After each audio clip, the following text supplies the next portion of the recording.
우리 찬송가 270장을 부르시면서 우리 같이 예배를 준비하도록 하겠습니다.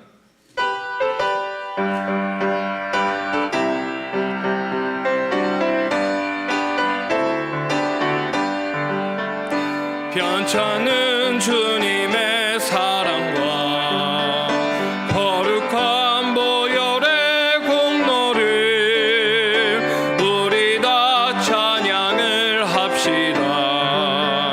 주님을 만나볼 때까지 예수는 우리를 깨끗게 하시는 주시니 그의 피 우리를 눈보다 더 희게 하셨네.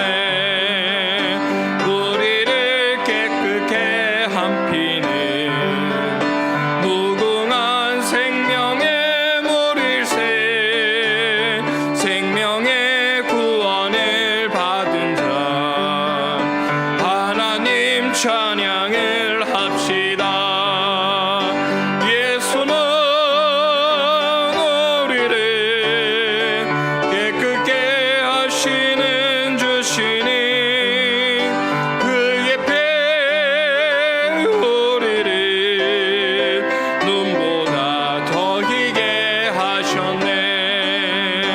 주님의 거룩한 보혈을 날마다 입으로 간증해 담대히 싸우며 나가세.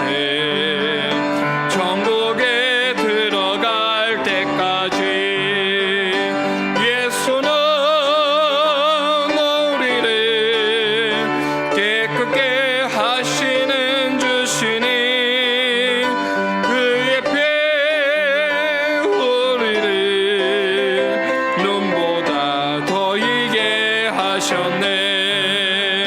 십자가 단단히 붙잡고 날마다 이기며 나가세.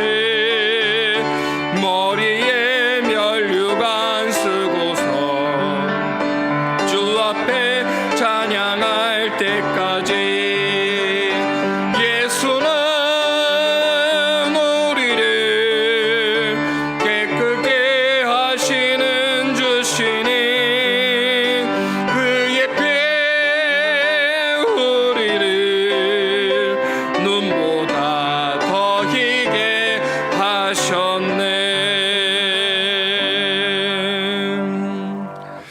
사도신경으로 우리의 신앙을 고백하시면서 하나님께 주일 오후 찬양 예배를 드리겠습니다. 나는 전능하신 아버지 하나님 천지의 창조주를 믿습니다. 나는 그의 유일하신 아들 우리 주 예수 그리스도를 믿습니다. 그는 성령으로 잉태되어 동정녀 마리아에게서 나시고 본디오 빌라도에게 고난을 받아 십자가에 못 박혀 죽으시고 장사된 지 사흘 만에 죽은 자 가운데서 다시 살아나셨으며 하늘에 오르시어 전능하신 아버지 하나님 우편에 앉아 계시다가 거기로부터 살아있는 자와 죽은 자를 심판하러 오십니다.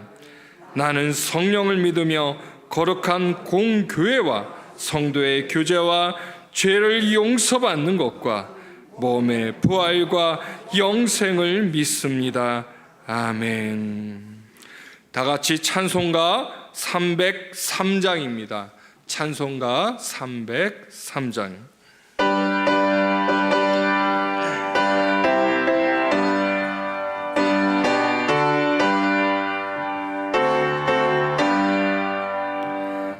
날 위하여 십자가에 중한 고통 받으사 대신 죽은 주 예수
이 시간 김수열 안수 집사님께서 기도 인도하시겠습니다.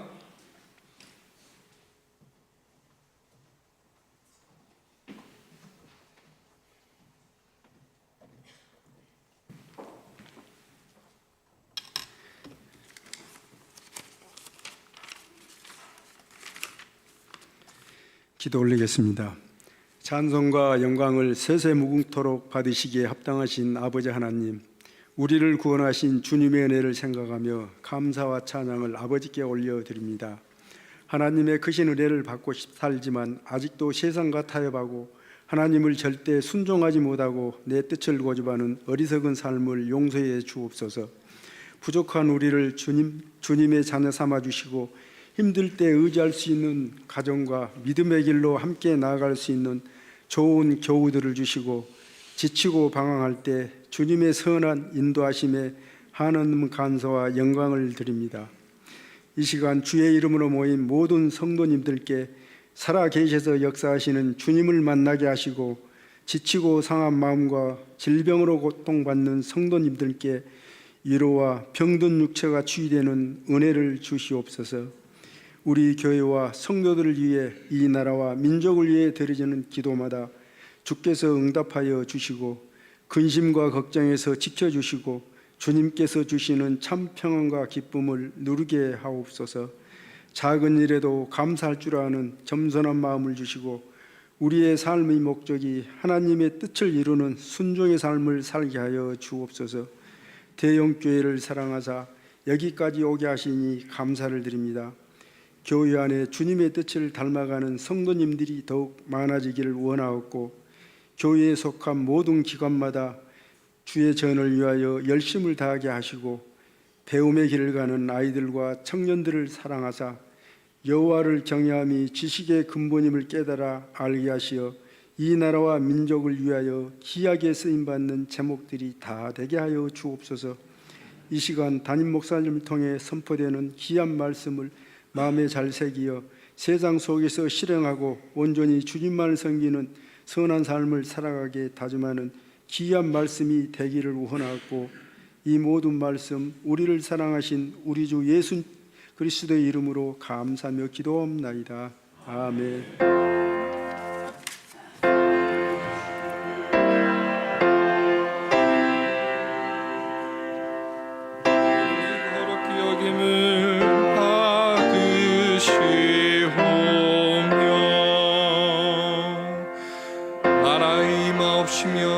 뜻이 하늘에서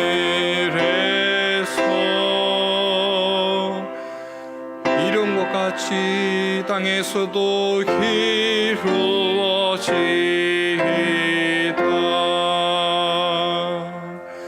오늘날 우리에게 일용할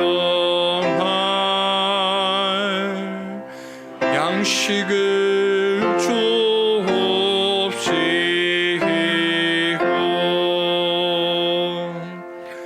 우리가 우리에게 죄 지은 모를 사여 준 것 같이 우리 죄를 사여 주옵시고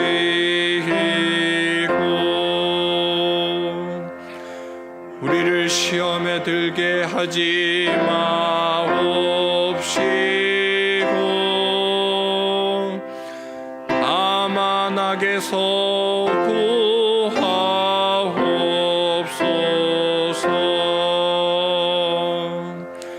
내게 나라와 권세와 영광이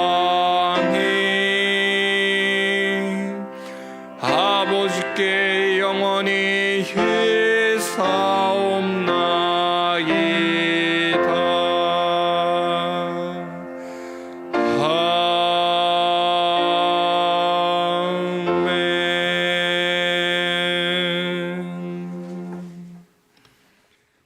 오늘 우리에게 주시는 하나님의 말씀은 구약성경 창세기 19장 12절부터 17절에 있는 말씀입니다. 창세기 19장 12절부터 17절에 있는 말씀 구약성경 22쪽에 있습니다. 저와 여러분이 한 절씩 교독하도록 하겠습니다. 그 사람들이 롯에게 이르되 이 외에 내게 속한 자가 또 있느냐? 내 사위나 자녀나 성 중에 내게 속한 자들을 다 성 밖으로 이끌어내라.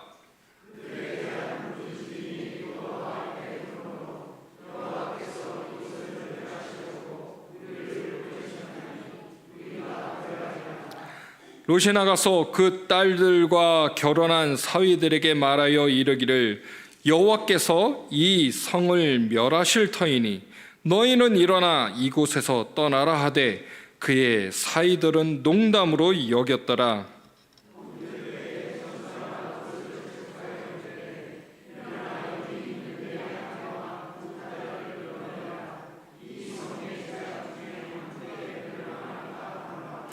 그러나 롯이 지체하매 그 사람들이 롯의 손과 그 아내의 손과 두 딸의 손을 잡아 인도하여 성 밖에 두니 여호와께서 그에게 자비를 더하심이었더라.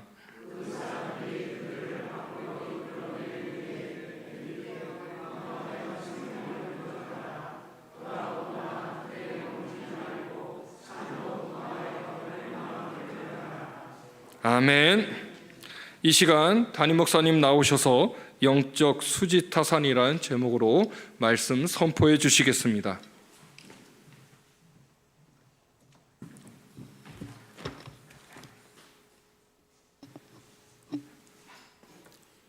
날씨가 점점 따뜻해 오니까는 오후 예배가 아무래도 약간 좀 나른해질 수가 있습니다. 그래서 늘 하던 거 다시 하도록 하겠습니다.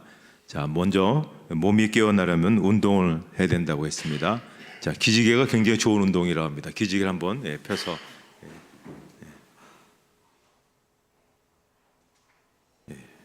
정신이 아마 번쩍 드실 겁니다. 옆에 있는 분들 이렇게 두드려 주셔도 됩니다. 얼마나 오늘 하루도 고생했냐고.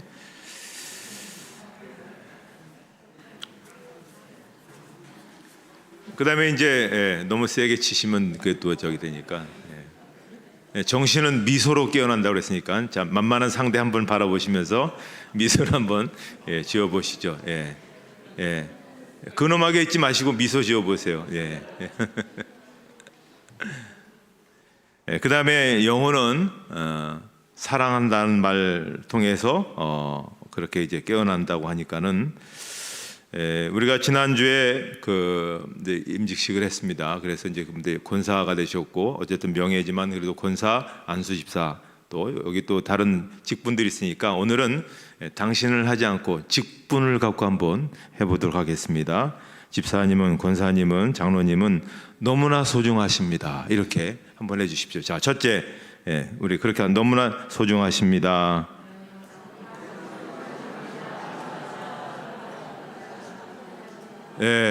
두 번째 역시 마찬가지로 그렇게 장로님, 집사님, 안수 집사님, 권사님 있어 든든합니다. 장로님이 있어 든든합니다.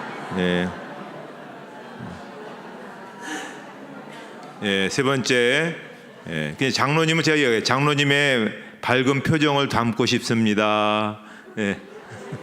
권사님의 밝은 표정을 담고 싶습니다. 계속 말을 해야 돼요. 그렇죠? 그 다음에 하나만 더 하겠습니다. 장로님은 우리 교회의 자랑이요 보물입니다. 우리 교회의 자랑이요 보물입니다.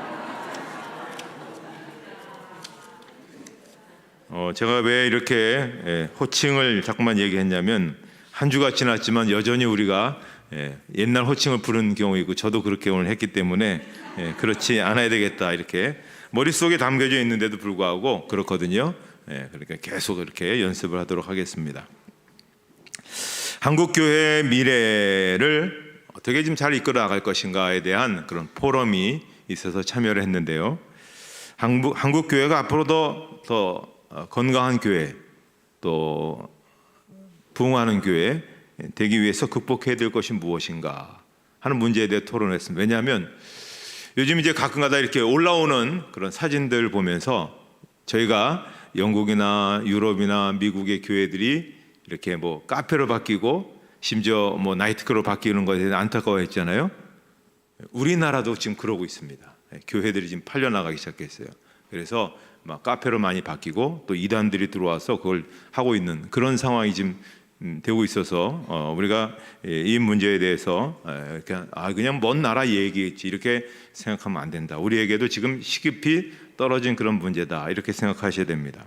자, 그래서 이제 어떻게 이 한국 교회가 지금 이렇게 침체를 딛고 일어설 수 있을까? 극복해야 될 문제가 무엇인가 해서 가장 중요한 문제로 지적된 게 바로 그겁니다. 저기 나와 있는 것처럼 오늘 교회 안에 명목상의 교인들이 많다. 그러니까 이름뿐인 교인들이 많다는 겁니다. 교회는 나오지만 구원 문제가 해결되지 않는 확신이 없는 교인들이 너무 많다는 겁니다. 그래서 이것이 교회의 어떤 생명성, 건강성을 저해하는 요인이다. 중요한 요인 가운데 하나라. 이렇게 얘기합니다. 그러니까 주일이면 교회 나와서 예배 드립니다. 그런데 일상으로 돌아가면 다시 평일날로 돌아가면 신앙과 전혀 상관이 없는 세속적인 그리스도인으로서 그렇게 살아가다가 또 주일날만 되면 어떻습니까? 성경에 이렇게 하고 교회로 나와. 요즘 그것은 뭐 후탁 교인이라고 뭐 그렇게 얘기하는데 어쨌든 그렇습니다. 후탁. 자, 그런 의미에 있어서 오늘 그런 이미지를 대표하는 한 사람을 우리가 한번 만나게 되는데요. 그 사람이 롯이라는 그런 사람입니다. 자, 창세기 11장에 보면 아브라함의 아버지 데라의 장남인 하란이 갈대아 우루, 저기 이제 지도를 보시면 갈대아 우루가 저렇게 되어 있죠. 밑에 지방에 이렇게 있습니다. 갈대아 우루에 있을 때 죽었습니다. 장남이 죽었어요. 장남이 죽었는데 그 장남의 아들이 롯입니다. 어떻게 보면 롯이 장손인 수가 있겠죠. 그리고 아브라함은 롯의 작은 아버지가 되는 것이죠. 자, 갈대아 우르에서 이제 나와서 하란으로 지금 하란으로 갑니다. 이번에 아주 그 피해를 많이 입은 지진 피해를 많이 입은 그 하란인데 잠시 머무르는데 거기에서 아버지 데라가 죽고 그리고 둘째 아들 나홀이 거기에서 정착을 합니다. 데라의 둘째 아들이 거기서 정착하고, 근데 아브라함은 이제 가나안 땅으로, 그래서 저 지금 이제 이스라엘 땅으로 쭉 떠나오죠. 이때 그 조카인 롯이 큰 형님의 아들인 그런 롯이 함께 같이 하게 됩니다. 그래서 이제 자 지도에 보시면 갈대아 우르에서 하란을 거쳐서 이 가나안 땅까지 롯이 동행을 합니다. 거기에다가 가나안 땅에 기근이 듭니다. 기근이 드니까 애굽으로 피신을 하는데 그 피신 갈 때 마찬가지로 롯도 삼촌을 따라서 같이 이제 갔다가 이제 돌아오게 됩니다. 그런데 이제 애굽에 갔을 때 애굽 왕 바로가 아브라함의 아내인 사라를 취하려고 했습니다. 그런데 그냥 빼앗는 것이 아니라 아브라함에게 많은 그 재물을 주면서 또 짐승들을 주면서 그렇게 이제 하려고 했던 것이죠. 하지만 하나님께서 이러한 여러 가지 잘못된 것들을 직접 막으시죠. 그래서 그런 일이 일어나지 못하게 하십니다. 그래서 결국 사라가 다시 집으로 돌아오게 되었는데 그때 그 재물은 그냥 그대로 가지게 되었습니다. 그래서 아브라함이 사실 어떻게 보면 실수했잖아요. 잘못했는데도 불구하고 큰 부자가 되었습니다.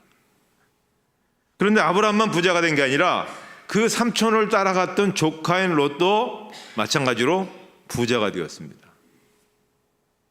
아브라함을 따라가다가 롯이 부자가 된 거죠. 창세기 13장 1절 이하에 보면 아브라함이 애굽에서 그와 그의 아내와 모든 소유와 롯과 함께 네겝으로 올라가니 아브라함에게 가축과 은과 금이 풍부하였더라. 세상의 역사는 우리가 그래서 참 기묘한 그러한 일들을 우리가 경험하게 됩니다. 자, 그런데 이제 너무 부자가 된 겁니다. 얼마나 부자가 되었으면 이 두 사람이 같이 살 수가 없는 그러한 부자가 된 겁니다. 그래서 그 땅에서 같이 그 산업을 같이 이루어갈 수가 없는 거죠. 창세기 13장 5절 이하에 보면 아브라함의 일행 롯도 양과 소와 장막이 있으므로 그 땅이 그들이 동거하게 넉넉하지 못하였으니 이는 그들의 소유가 많아서 동거할 수 없었음이니라.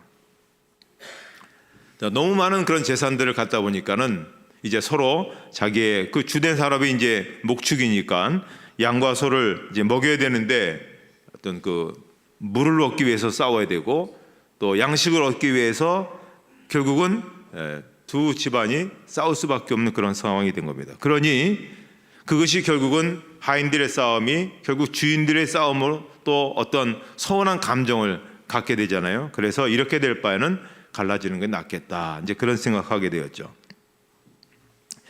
자, 아브라함은 우리가 알듯이 하나님과 동행하며 살았던 사람입니다. 가는 곳마다 항상 제단을 쌓고 하나님께 예배를 드리고 기도하면서 하나님의 말씀 듣고 하나님과 교제하는 그런 하나님과 친근한 삶을 살았습니다. 자, 그래서 하나님께서 그런 아브라함에게 땅도 주시고 또 자손의 약속도 주시고 또 아브라함을 통해서 세상 모든 사람이 복을 받게 될 것이다. 또 아브라함이 세상 모든 사람들의 아버지가 될 것이다. 그런 놀라운 언약도 그렇게 주신 것이죠. 게다가 하나님이 아브라함의 방패가 되어 주시고 아브라함의 큰 상급이 되어 주신다. 이렇게까지도 말씀하셨습니다. 세상에 이렇게 귀한 축복을 받았습니다. 현재도 복을 받고 내세도 복을 받고 영원히 복을 받는 그런 존재가 된 것이죠.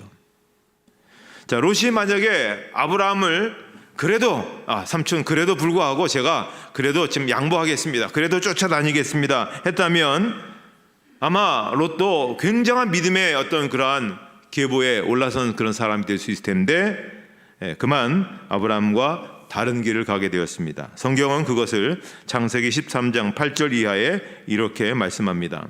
아브라함이 롯에게 이르되 우리는 한 친족이라 나나 너나 내 목자나 내 목자나 서로 다투게 하지 말자. 내 앞에 온 땅이 있지 아니하냐. 나를 떠나가라. 내가 좌하면 나는 우하고 내가 우하면 나는 좌하리라. 이에 롯이 눈을 들어 요단 지역을 바라본즉 소알까지 온 땅에 물이 넉넉하니 여호와께서 소돔과 고모라를 멸하시기 전이었으므로 여호와의 동산 같고 애굽 땅과 같았더라. 그러므로 롯이 요단 온 지역을 택하고 동으로 옮기니 그들이 서로 떠난지라.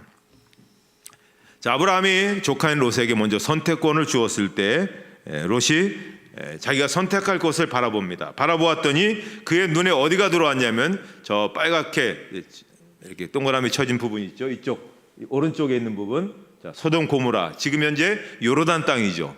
그쪽이 눈에 이제 확 들어오게 된 겁니다. 왜냐하면 지금 이쪽에 살고 있었거든요. 이쪽 왼쪽에 헤브론 마므레 이쪽에는 지금도 가보시면 아시겠지만 다 노랗습니다. 별로 풀들이 없어요.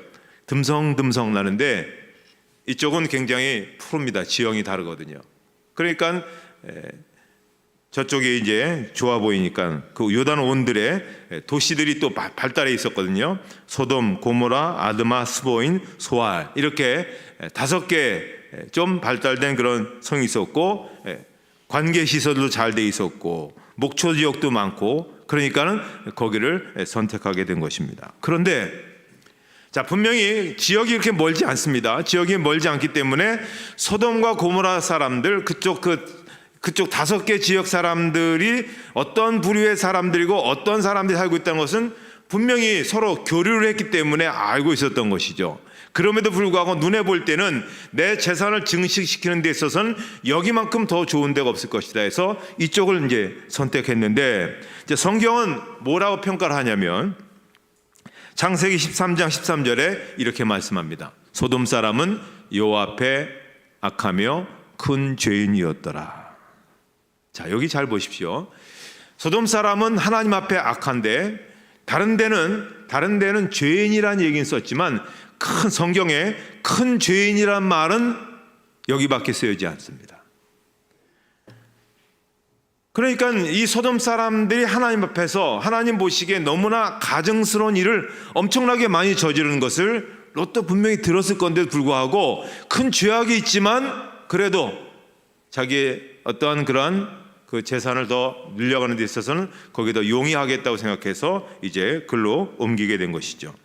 자, 이제 시간대가 좀 흘러서 창세기 19장으로 넘어가서 두 천사가 이제 사람의 모습으로 그렇게 이제 소돔에 가게 됩니다. 남자의 모습으로 가게 되죠. 자, 소돔 성문에 롯이 앉아 있습니다. 성문에 앉아 있다는 것은 그 성의 지도자다, 판단하는 사람이다, 재판관이다, 뭐 이렇게 생각하시면 됩니다. 그런데 두 사람이 오는데 이 보통 분이 아니다는 것을 직감하게 되죠. 그래서 자신의 집으로 초청을 합니다. 근데 천사가 가려고 하지 않습니다. 롯이 간청을 하죠. 그래서 롯의 집에 머물게 되는데, 자, 롯의 집에 사람들이 왔다, 남자들이 왔다는 이야기를 듣고 사건이 하나 벌어지게 됩니다. 창세기 19장 4절 이하에 보면, 그들이 눕기 전에 그 성사람 곧 소돔 사람들이 노소를 막론하고 원근에서 다 모여 그 집을 에워싸고 롯을 부르고 그에게 이르되 오늘 밤에 내게 온 사람들이 어디 있느냐 이끌어내라, 우리가 그들을 상관하리라. 자, 여기 보시면 특별히 이 구절, 노소를 막론하고 사방에서 이 집에 다 모였다, 이렇게 말씀하고 있습니다. 자, 지금 우리가 알듯이 소돔이라고 하는 것은 지금도 많은 사람들이 동성연애라고 하는 그 단어가 나올 정도로 소도마이트, 소돔 사람들이 한 짓, 이게 이제 영어 지금 단어에 있는데 그게 뭐냐면 동성연애라고 하는 그런 뜻이거든요. 그러면 벌써 오래전부터 4,000년 전서부터 이 소돔에서는 동성연애가 굉장히 만연해 있는데, 자, 그런데 지금 이제 남자들이 왔다 그러니까 그 동성연애를 하려고 남자들이 찾아왔는데 어떤 사람이 찾아오면 노소를 막론하고 왔다는 겁니다. 노소를 막론하고. 어른뿐만 아니라 아이들까지도 왔다는 것이죠. 그러면서 우리가 평소에 보지 못했던 남자들 내놓으라, 이제 그렇게 이제 협박을 하니 롯이 밖으로 나와서 이렇게 하죠. 창세기 19장 8절에 보면, 내게 남자를 가까이 하지 아니한 두 딸이 있노라. 청하건대 내가 그들을 너희에게로 이끌어 내리니 너희 눈에 좋을 대로 그들에게 행하고 이 사람들은 내 집에 들어왔은즉 이 사람들에게는 아무 일도 저지르지 말라. 롯의 방법이 사실은 잘못됐죠. 어떻게 자기 딸들을 그렇게 무자비한 자리에 내놓을 수 있겠습니까? 하지만 그런 대안에도 불구하고 사람들은 그의 말을 듣지도 않고 그냥 무작정 집으로 들이닥치려고 하니까 이제 천사가 롯을 집으로 들어오게 하고 문을 닫게 한 다음에 사람들의 눈을 일시적으로 멀게 합니다. 그래서 찾아가지 못하게 만들죠. 자, 오늘날 사람들은 동성연애는 선천적인 장애다, 이제 그렇게 지금 얘기합니다. 자, 그러면 생각해 보십시오. 이 부분만 우리가 뭐 어떤 문화적이고 어떤 생리학적이고 뭐 그런 여러 가지 과학적인 그런 거 말고, 의학적인 거 빼놓고 이제 성경에서 나오는 대로만 얘기해 본다면, 자, 선천적인 장애라고 한다면 어떻게 소돔이라는 그 마을에 동성 연애자들이 노소를 막론하고 이렇게 가득했을까요? 그렇기 때문에 이 소돔과 같은 경우를 보면 동성 연애라는 것은 사회적인 분위기가 만들어낸 악한 문화다, 이렇게 볼 수가 있습니다.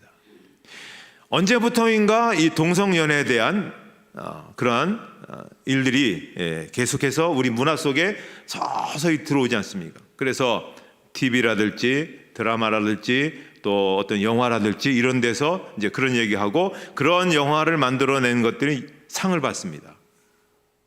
그리고 자연스러운 그런 상황이 돼가고 있죠.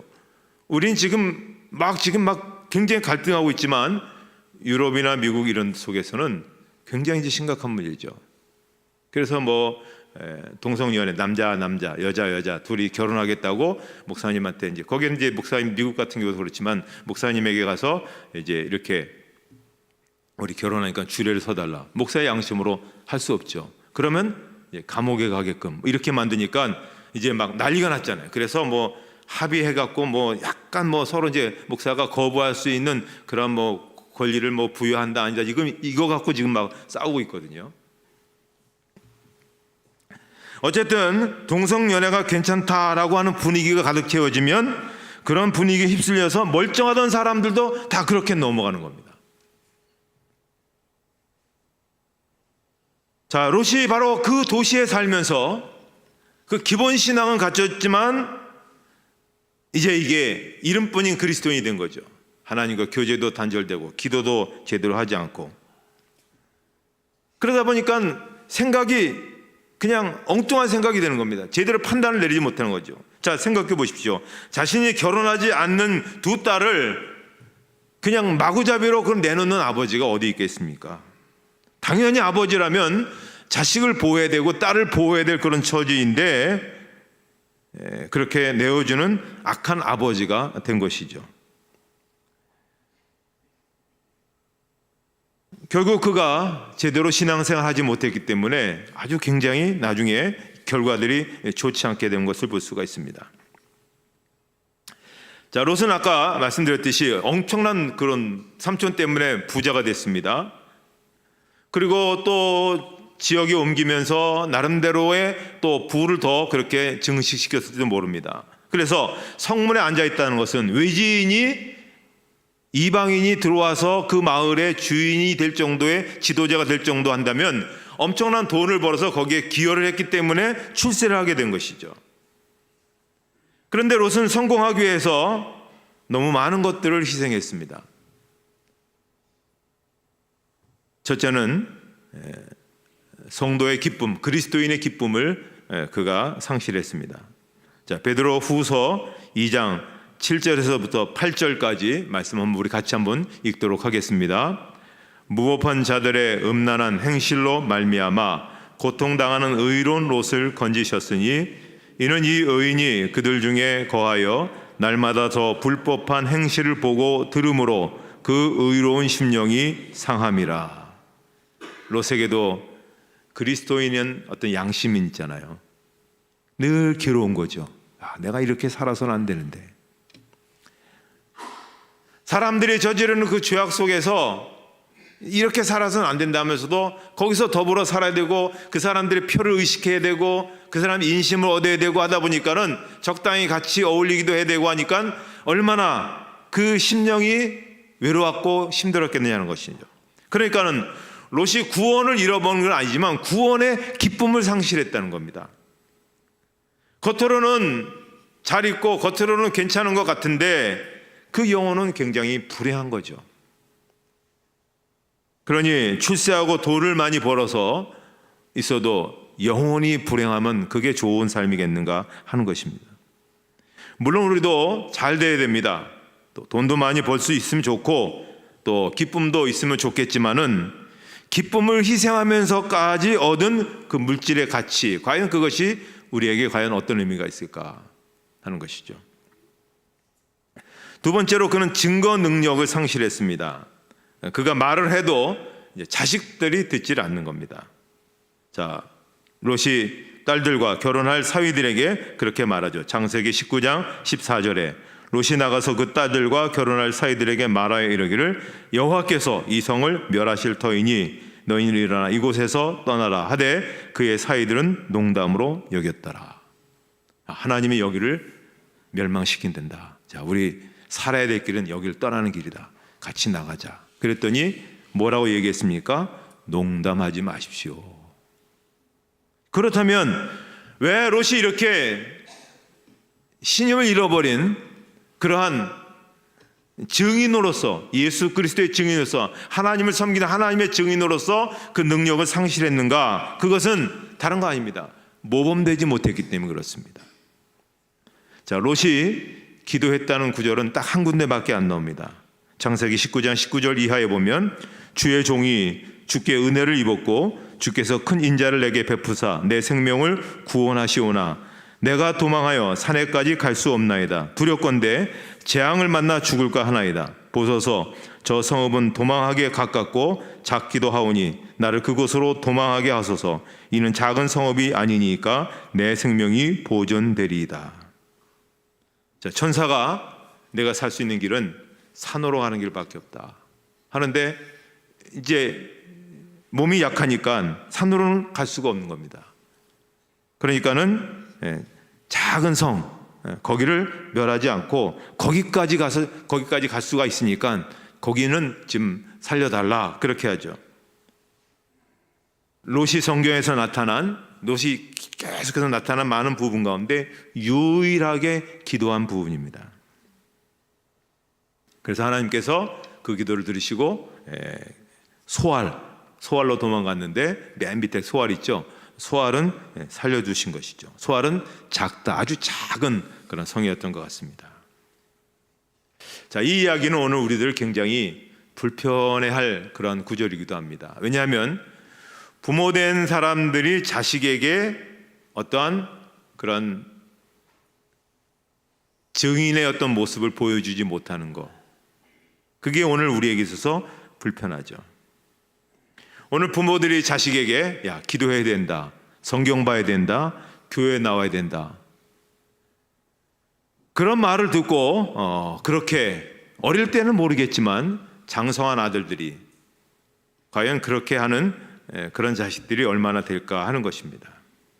왜냐하면 우리가 자식들에게 영적 능력을 보여주지도 못했고 또 예수 그리스도를 우리가 증거하지도 못한 부분이 많습니다. 예수님은 나의 구원자이시다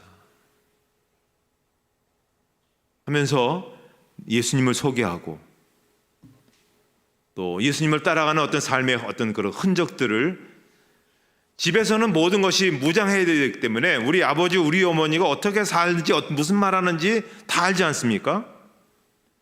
아버지의 사명은 그저 자식들 그저 공부시키고 밥 먹이고, 그것만이 부모의 사명은 아니라는 것이죠. 삶의 모범을 보여주고 신앙인의 어떤 그 길을 보여줄 때에 자식들이 그 말을 귀담아 듣고 그 길로 가는 겁니다. 롯이 그렇게 살지 않았잖아요. 그저 이름뿐인 그리스도인이 살았기 때문에 하나님의 여기를 심판하시니 우리 다 죽는다, 우리도 너희도 살 수 있는 길은 떠나는 길밖에 없다. 무슨 소리입니까? 아버지가 평상시 보여주신 모습하고 다르지 않습니까? 그리고 농담으로 여기게 된 겁니다. 세 번째, 그동안 열심히 수고해서 놓은 그 벌어온 재산 다 잃어버렸습니다. 사업장도 있고 집도 있고 땅도 있고 또 재산도 있었는데 하늘에서 유황불비가 내려서 하루아침에 다 사라지게 된 거죠. 그는 땅은 갖고 있었는지 모르지만 그러나 하늘에서는 아무것도 없었습니다. 땅의 것이 사라지니 땅의 것이 없고 하늘의 것도 없는 그런 인생이 된 것이죠. 자, 우리도 마찬가지 아니겠습니까? 우리가 다 알고 있죠. 어차피 우리는 두고 가야 된다. 가지고 갈 수 있는 건 아무것도 없다. 우리는 다 알고 있습니다. 그런데 언젠가는 우리가 같이 우리 장로님들도 기도하시고 그랬지만 우리가 분명히 떠나실 그 시간은 다 있죠. 그 있는데 하늘에 쌓아둔 것이 없다면 하늘에 가서 우리가 보일 게 아무것도 없는 겁니다. 그래서 우리가 여기에서 하늘에 쌓아둘 수 있는 것들을 차근차근 생각하면서 쌓아야 되겠죠. 마태복음 6장 20절 말씀 한번 같이 읽도록 하겠습니다. 오직 너희를 위하여 보물을 하늘에 쌓아두라. 거기는 좀이나 동록이 해하지 못하며 도둑이 구멍을 뚫지도 못하고 도둑질도 못하느니라. 우리는 여기서 끝나는 사람들이 아닙니다. 우리는 하늘 아래서 다시 만날 사람들입니다. 그 시차가 있지만 우리는 시차가 있어요. 그런데 어거스틴의 시간론에 의하면 시차가 없습니다. 아담과 하와의 그 시간과 우리 시간차가 엄청나지만 하나님 나라의 시간은 1000년이 하루 같기 때문에 순간적입니다. 그러니까 여기서는 됐지만 이렇게 뒤집으면 또 다른 세상이 되는 것이죠. 어쨌든 천국에서 우리가 만나게 될 터인데 거기에다 우리가 쌓아둬야 되는 것이죠. 그래서 우리가 하나님 나라를 위해서 헌신하는 것이 굉장히 중요합니다. 시간도 드리고 물질도 드리고 마음도 드리고. 지금 우리가 서로 모르잖아요. 저분이 어떻게 살았고 어떤 믿음의 삶을 사는지 모르지만 우리가 하늘에 갔는데 하늘나라에서 만났는데 다 상급이 다르지 않습니까? 평등한 곳이 아니니까 우리가 하나님 앞에 한 것만큼 우리가 그렇게 나타난다니까. 내 좋은 것, 내 육신의 좋은 것만 취하면 과연 하늘의 상이 있겠는가? 롯은 지금 세상에다 가득 채웠습니다. 정말 사람들이 부러워할 만큼 잘 살 그런 어떤 사람의 전형적인 그런 모델이 될 수 있는데, 자기 일에 대한 것에 에너지를 다 쏟았는데 하늘에 대한 것은 하나도 쌓아놓지 못했던 것이죠. 그런데 땅에 있는 것이 다 사라지니까 구원은 받았지만 정말 그야말로 부끄러운 구원을 받은 거죠. 하늘에서 아무것도 없는 겁니다. 또 이 세상도 마찬가지죠. 그는 가족의 일부분도 이렇게 되었습니다. 창세기 19장 12절에 보면 그 사람들이 롯에게 이르되 이 외에 내게 속한 자가 또 있느냐, 내 사위나 자녀나 성중에 내게 속한 자들 다 성 밖으로 이끌어내라. 자, 여기 잘 보십시오. 우리가 성경을 눈여겨보면은 여기서 내 자녀라고 되어 있습니다. 내 딸 이렇게 얘기하지 않고 내 자녀. 이 얘기는 뭐냐면, 성경은 사실은 뭐 다 일일이 기록하지 않고 중요한 사건만 있는 거죠. 롯의 두 딸만 기록한 것은 뭐냐면, 결국 이 두 딸로 인해서 또 사건이 벌어지고 그 사건이 민족을 또 나타나기 때문에 두 딸이 반드시 거론해야 되지만 아들들도 있었다는 겁니다. 그런데 그 많은 자식들이 있겠죠. 우리가 창세기 보면 수많은 자식들을 낳는데 이 자식들이 다 죽었습니다. 롯의 아내도 천사들의 경고를 무시하고 소동기둥이 되고 말았습니다. 그 많은 자식 가운데 두 딸만 살아남아서 있으니 롯이 정말 행복했겠습니까? 아내도 죽고 자식들 다 죽고. 이 창세기 19장의 후반부는 정말 비극적인 이야기죠. 롯이 두 딸과 소알에서 살다가 두려운 겁니다. 여기도 멸망할까 봐. 그래서 할 수 없이 이제는 산으로 올라갑니다. 산에 동굴에 거하는데 두 딸들이 가만히 보니 이제 우리가 자손들을 이어가야 되는데 이어갈 수 있는 그런 사람은 아버지밖에 없는 겁니다. 그러니 나쁜 생각을 하게 되죠. 아버지에게 술을 먹이고 근친상간을 통해서 자식을 낳죠. 자, 이 두 딸들은 소돔에서 배웠습니다. 소돔에서 교육을 했습니다. 자, 교육 환경이 소돔이었습니다. 거기는 동성연애도 괜찮다라고 하는 교육적인 그런 환경이었습니다.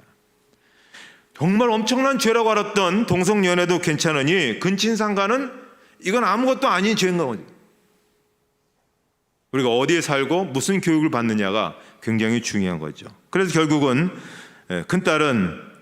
큰딸이 그래서 낳은 자식이 모압 족속의 조상이 되었고 작은 딸이 낳은 자식이 암몬 족속의 조상이 되었다. 자, 여러분 여기 지도를 보시면 저 위가 암몬이고 이 밑에가 모압입니다. 다 요르단 땅이죠. 이스라엘과 지금도 원수처럼 지내고 있죠. 이스라엘 끊임없이 공격하고 핍박하고 괴롭히고 지금까지도 계속 원수가 되고 있는 것을 보게 됩니다. 롯의 잘못은 그 시대로 끝난 것이 아니라 후손 대대로 그 영향을 미치고 있다. 이것이 롯이 남긴 겁니다. 하나님을 떠나 살았을 때 그가 남긴 것은 선한 것이 없었어요. 대대로 이렇게 불화를 낳게 되고 부끄러움을 남기게 되고 다 잃어버린 그런 것들이었죠. 그래서 이 본문은 오늘 우리들을 향한 하나의 경고적인 메시지를 갖고 있습니다. 세상의 재물과 쾌락, 죄악에 빠져 사는 사람들에게 너희는 일어나 이곳에서 떠나라. 이것이 하나님 메시지입니다. 그 동네를 떠나라는 것이 아니죠. 죄를 떠나라는 겁니다. 이름뿐인 그러한 삶을 떠나라는 겁니다. 하나님을 믿으면 정말 제대로 믿고 하늘에 쌓을 것이 있는 그런 삶을 향해서 사는 것이 후회함이 없는, 남는 그런 삶이라는 것이죠.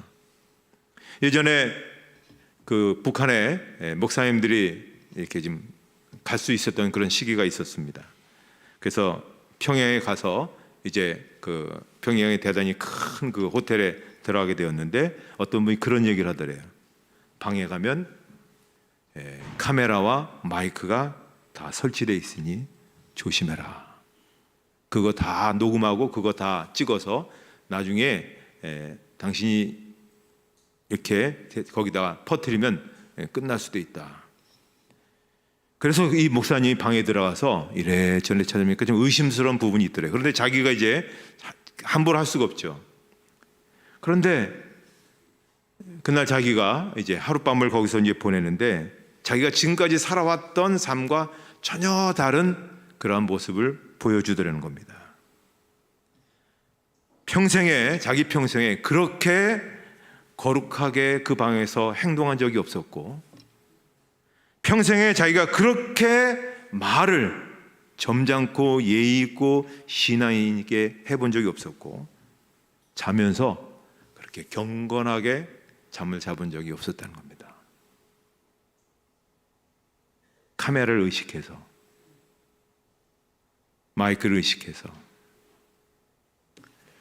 우리는 하나님께서 우리를 보고 계신다고 얘기하지 않습니까? 우리가 교회뿐만 아니라 가정에서 또 직장에서 사람들 만나는 거 다 하나님이 다 찍어서 나중에 하나님의 심판대 앞에, 백보자 심판대 앞에서 쫙 다 돌린다는 얘기죠. 그때 우리가 어떤 얼굴 갖고 제대로 볼 수 있을까 하는 생각입니다. 우리가 늘 하나님의 임재를 의식하며 살게 되면 그래도 아브라함처럼 우리가 살아갈 수 있습니다. 하나님의 임재 의식 없이 살면 롯처럼 살다가 이 땅에서도 다 잃어버리고 하늘에서도 남는 것이 없는 수지타산이 안 나는 그런 모습으로 설 수밖에 없습니다. 우리의 삶이 어느 시간까지 우리에게 주어질지 모르겠지만 그래도 하나님이 우리를 이 땅에 보내주셨을 때는 하나님의 뜻을 이루시기 위해서 우리를 보내주셨으니까, 아까 우리가 설교 서두에 말씀드렸죠. 이렇게 이름뿐인 그리스도인들이 한국교회를 침체하게 만드는 이 상황 속에서 다시 부흥을 일으키고 다시 한국교회를 세워나갈 수 있는 길은 다른 거 없습니다. 하나님의 임재를 의식하면서 그렇게 살게 될 때에 우리의 남은 삶도 복된 삶이 될 것이고, 하나님 앞에서 우리가 보고 드릴 수 있는 것도 많아질 것이고, 이 땅에서 교회들도 더 많이 세워져서 많은 영혼들을 구원할 수 있는 그런 길로 이끌어갈 수 있을 것입니다. 그렇게 우리 한번 힘있게 또 믿음 있는 사람답게 살아갈 수 있는 그런 삶이 되어야 될 줄 믿습니다. 하나님 아버지, 은혜를 감사합니다. 복된 주일을 허락하여 주시고 아침부터 시작해서 이 늦은 오후에 이르기까지 그래도 하나님 안에서 살아보고자 예배하며 찬양하며 믿음의 길을 찾을 수 있도록 인도해 주셔서 감사합니다. 이제 하나님, 저희가 다시 일상으로 돌아갑니다. 우리에게 있어서 여러 가지 많이 힘들게 하는 그러한 일상에 많은 일들이 있지만 그래도 하나님, 우리가 하나님을 의식하고 하나님의 임재를 우리가 바라보면서 믿는 이답게, 그리고 하나님 앞에서 남는 것이 있는, 이 땅에서도 많은 선한 일을 이루어갈 수 있는 그러한 사람들이 되기 위해서 조금이라도 몸부림치고 조금이라도 고민하고 조금이라도 한 발씩 믿음의 걸음으로 나갈 수 있는 저희들이 되어서 이 땅에서도 선하게, 하나님 앞에서도 감격스럽게 그렇게 설 수 있는 저희들의 삶이 되게 해 주시옵소서. 예수님의 이름으로 기도하옵나이다. 아멘.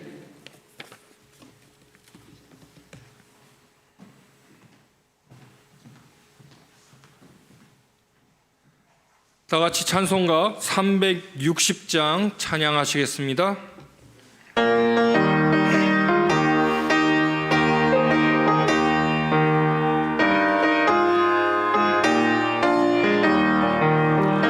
행군 나팔 소리에 주의 호령 났으니 십자가의 공기를 높이 들고 나가세.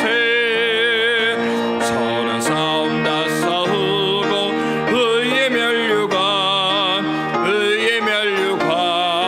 받았으리라. 선한 싸움 다 싸우고 의의 면류관 예루살렘 성에서 면류관 받으리. 저 요단강 건너 싸움 마치는 날 의의 면류관 예루살렘 성에서 악한 마귀 건세를 모두 깨쳐버리고 승리하신 주님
담임 목사님 나오셔서 축도해 주심으로 예배 마치도록 하겠습니다.